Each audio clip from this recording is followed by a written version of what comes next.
Alright, we're back, and let's not beat around the bush, because it's time for more Infiltrator. We're immediately heading southward in this one for Mission 2, using our papers to bluff our way past the guards. Mission 2 has the smallest map in the entire game, and in fact, in terms of what this mission actually has, it's technically the shortest one. The main problem with Mission 2 is that it's scattered around a lot more. You have to go into every building, and you also have to explore each one knowing where pretty much everything is. And that's kind of the major problem with Infiltrator, especially later on. You have to know where everything is, or you're just not beating the missions. I honestly think that that's a big reason of why they implemented the live system. There's only enough time to accomplish the mission and get out. So they implemented the live system to force you to memorize and learn the base layout so that you can actually pull the mission off. Which honestly isn't a bad concept for the game, but it is a little bit weird. An interesting quirk about this level is that, unlike the other ones, which tend to have generally pretty well-placed layouts for where everything is, this is the only mission, to the best of my knowledge, where an alarm card can randomly spawn in a random container someplace. However, since the alarm system is kind of in an awkward, out-of-the-way spot, you may never really get the chance to use it. This level is actually hallmarked by how quickly you can get it done, and I'm pretty sure that in any speedrun, this will be the shortest level for pretty much every player type. This level also has the annoying feature where, once you rescue Dr. Gump, the alarm sounds. So with that in mind, you have to respond accordingly. I already got the security card. We're off to a good start. The alarms going off automatically are a big reason that I didn't get so angry when I wound up running into an alarm glitch much later on in the mission. But you'll get to that one when we get there. Mission 2 consists of 5 separate buildings. Of these, you actually have to go into only about 25% of each of them.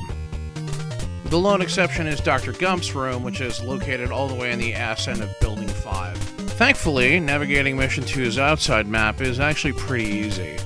It's a very small compound, and the only minefield happens to be the one you parked in. No, I'm not joking about that. You actually did land in a minefield. Much like the other missions, some of the buildings can actually change quite a bit, at least in terms of internals. For example, in Mission 2, Building 3 and Building 4 can be swapped. It's randomly determined. Similar happens in Mission 1 between Buildings 2 and 4. In the last mission, Buildings 3, 4, and 5 are all randomized. All these little weirdnesses conspire to make sure that you can actually get a fair bit of replayability out of Infiltrator, simply because no two playthroughs will ever really be the same. And with this, we're coming up on the security room and should be able to unlock all the doors. With this, we'll be able to move on to get the invisibility pill and then free Gump. Mission 2 contains an inordinately heavy amount of backtracking. Not in terms of heading into the buildings, because you really only have to enter each one once in this mission, but rather in how much you have to go around on the map. I can virtually guarantee that Dr. Gump looks nothing like what you expect him to. In fact, I'm like 90% certain it's a reference to some other game, and I just don't know what that game is. But I digress.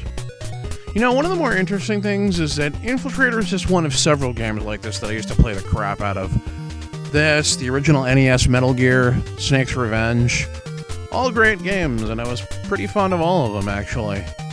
This really actually turned it into sort of its own genre on the NES, now that I stop and think about it. One of these days I need to flag down Mercenary Cobra 1 and see if there is anything like these on the Commodore 64. I'm pretty sure there was. The Commodore always seemed to have everything back in the day. And if there wasn't, you could always make something for it back then. Hell, I made a couple of Commodore games myself back in the day. No, seriously. One of the things I did was pick up Gary Kitchen's Game Maker, and I was actually really good at using it. I actually successfully made a bunch of little games, and while several of them were knockoffs or mods of an existing game, a number of them were completely original.